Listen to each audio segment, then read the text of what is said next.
OMG, Paulo, inaming laging malamig ang Christmas. Say mo dyan yan.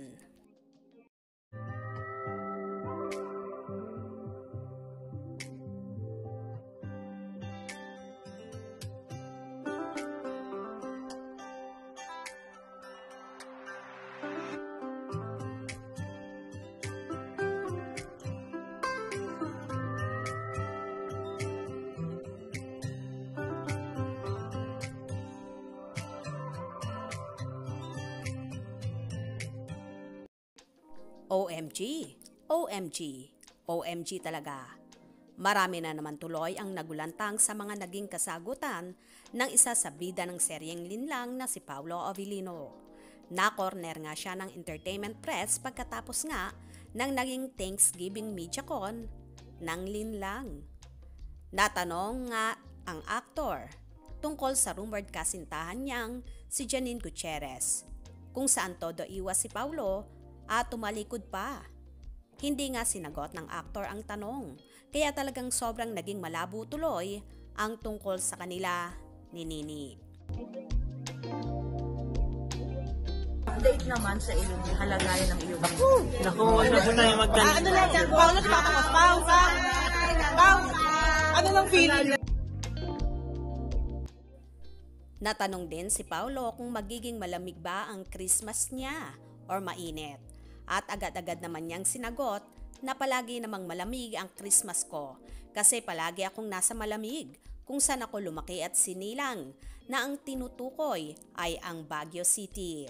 Natanong din si Paulo kung may kasama bang special someone at hindi rin niya ito sinagot at ang sinabi niya lang ay di daw niya alam kung sasabay ang kapatid niya pa uwi ng Baguio na tumatawa lang ang aktor. Ganito nga kaiwas si Paulo kapag tungkol sa relasyon ang tinatanong sa kanya na todo iwas at ayaw niya talagang magsalita. Christmas mo? Hindi malamig Christmas? Mainit ba ang Christmas? Malamig ang Christmas, malamig lagi Christmas kasi nag-Christmas lagi ako saan ako pinanganak. Saan? Sa Baguio?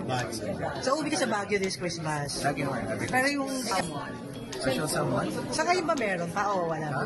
Trabaho muna tayo. Special someone. Trabaho muna tayo. Trabaho na muna.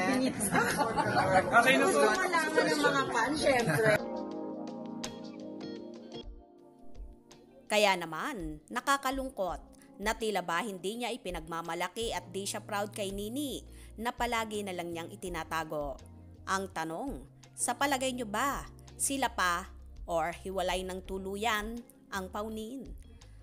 Magki-curious ka kasi sa mga kasagutan na ito ni Paulo, kaya hindi mo mahuli kung ano nga ba ang totoo sa kanila ni Janine. Anyway, ganun pa man, umaasa pa rin ang paunin fanay na matatag ang samahan at pagmamahala ng dalawa. Ayaw lang talaga siguro nila na i-broadcast pa sa social media. Kung saan, nabanggit din ni Paulo sa naging guesting niya sa vlog ni Kim Chiu na ayaw niya ng ma-PDA sa social media. Ito siguro marahil yon kaya ayaw niyang sagutin ang mga press people sa estado ng relasyon nila ni Nini. By the way, maging happy na lang tayo para sa kanila. Tipid man at tikom sila sa kanilang relasyon. Ang mahalaga, very happy at contented sila sa isa't isa. Kaya abang-abang na lang tayo sa maiinit. Hope you enjoyed. Please subscribe for more info.